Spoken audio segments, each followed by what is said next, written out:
Praise lord. ఈరోజు దిన అధ్యాయంగా ఆదికాండము 15వ అధ్యాయం చదువుకుందాం.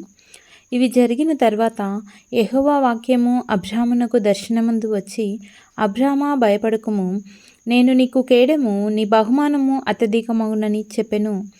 అందుకు అబ్రాము, ప్రభు అయిన యెహోవా నాకేమి ఇచ్చిననేమి, నేను సంతానము లేనివాడనై పోవచ్చున్నానే. దమస్కు ఎలియేజరే నా ఇంటి ఆస్తికర్త యగును కదా.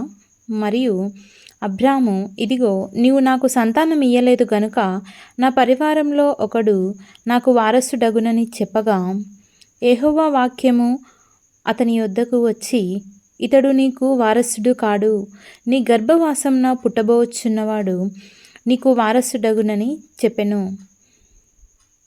మరియు ఆయన వెలుపలికి అతన్ని తీసుకొని వచ్చి, నీవు ఆకాశము వైపు తేరి చూసి నక్షత్రములను లెక్కించుటకు నీ చేతనైతే లెక్కించుమని చెప్పి, నీ సంతానము అలాగవునని చెప్పెను. అతడు యెహోవాను నమ్మెను, ఆయన అది అతనికి నీతిగా ఎంచెను.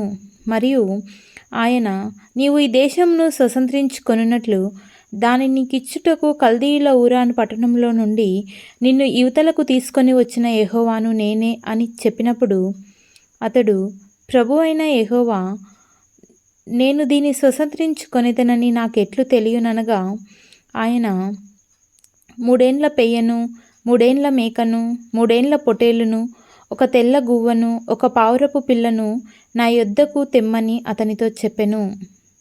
అతడు అవన్నీ తీసుకొని వాటిని నడుమను ఖండించి దేని ఖండమును దాని ఖండమునకు ఎదురుగా నుంచెను.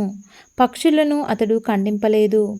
గద్దలు ఆ కళేబరముల మీద వాలినప్పుడు అబ్రాము వాటిని తోలివేసెను.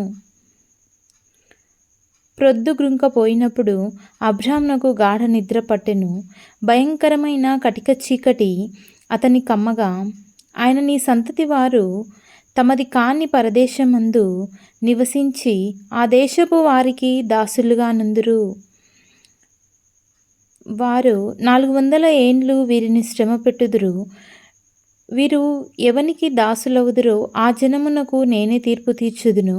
తరువాత వారు మిక్కిలి ఆస్తితో బయలుదేరి వచ్చెదరు.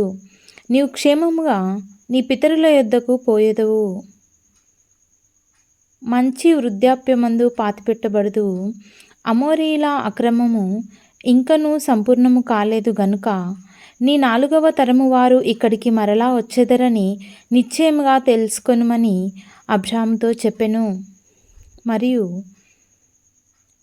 ప్రొద్దుగ్రుంకి కటిక చీకటి పడినప్పుడు రాజుచున్న పొయ్యియు అగ్ని జ్వాలయును కనబడి ఆ ఖండముల మధ్య నడిచిపోయెను. ఆ దినమందే యెహోవా ఐగుప్తు నది మొదలుకొని గొప్ప నది అయిన యూఫ్రటీసు నది వరకు ఈ దేశమును, అనగా కేనీయులను, కానిజీయులను, కద్మోనీయులను, హిత్తీయులను, పెరిజ్జీయులను, రేఫాయీయులను, అమోరీయులను, కనానీయులను, గిర్గాషీయులను, యెబూసీయులను నీ సంతానమునకిచ్చియున్నానని అబ్రాముతో నిబంధన చేసెను. ఈ వాక్యాన్ని మీ ఫ్యామిలీలో అందరికీ షేర్ చేయండి, లైక్ చేయండి, సబ్స్క్రైబ్ చేయండి.